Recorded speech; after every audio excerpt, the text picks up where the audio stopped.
Prescribed by a doctor or dentist, narcotic painkillers like codeine, oxycodone, Loratab, and others can provide relief when over-the-counter medications cannot. So people could go in and say, wow, yeah, I broke my arm, or I tore my shoulder wrestling, I tore my rotator cuff, I had to have surgery, I got Loratab. Well, I like the way that made me feel. It alters the way your brain and body responds to pain. Marcia Gurno sees situations like that all the time. She's been a social worker for 30 years, now working in the St. Louis County Chemical Dependency Unit. It had become so available. People could get it at one point over the phone, kind of like antibiotics back in the day. Certainly acceptable. It's prescribed, it's legal. Ann Bushy says narcotic painkillers, or opioids, get their name and their powerful effects from the opium plant.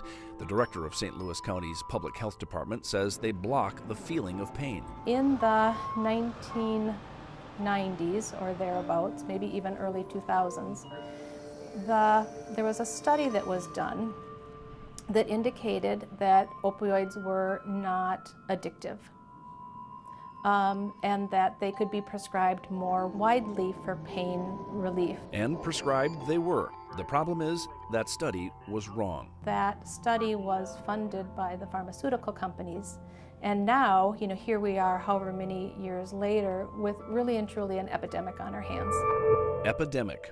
That word is used by many experts to describe the widespread use of painkillers. We've been flooded with these prescription painkillers, and that has really kind of accelerated this opioid crisis. Gary Olson should know. He heads the Center for Alcohol and Drug Treatment in Duluth. Their job is to help people trapped in addiction. We've seen, not just in Duluth, but it's true nationwide and actually worldwide, we have an opioid, we call opioid epidemic. A coalition of health experts testified at a congressional briefing in September.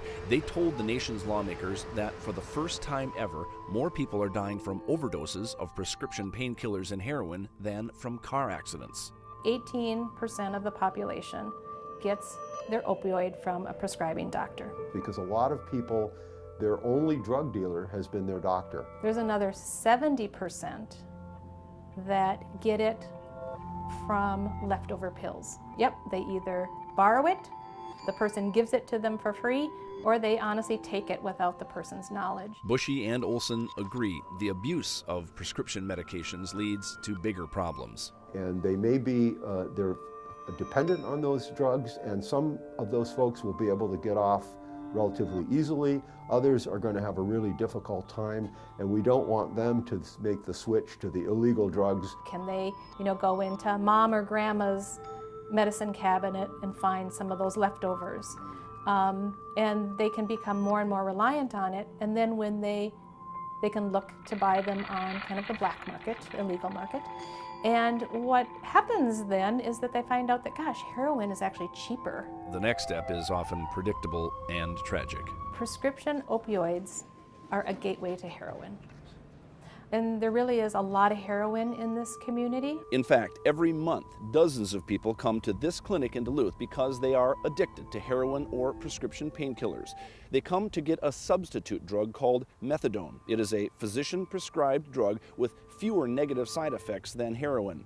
Taxpayers pay for it because methadone can, in fact, help some addicts function better in society, to keep a job or raise kids.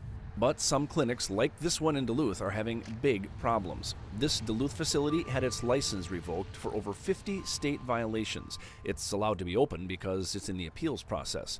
Just this week, the Minnesota Department of Human Services found what they call serious and substantial new violations here. Alleged unauthorized disclosure of client records, improperly giving out methadone for take-home use. The clinic has not returned our messages asking for comment.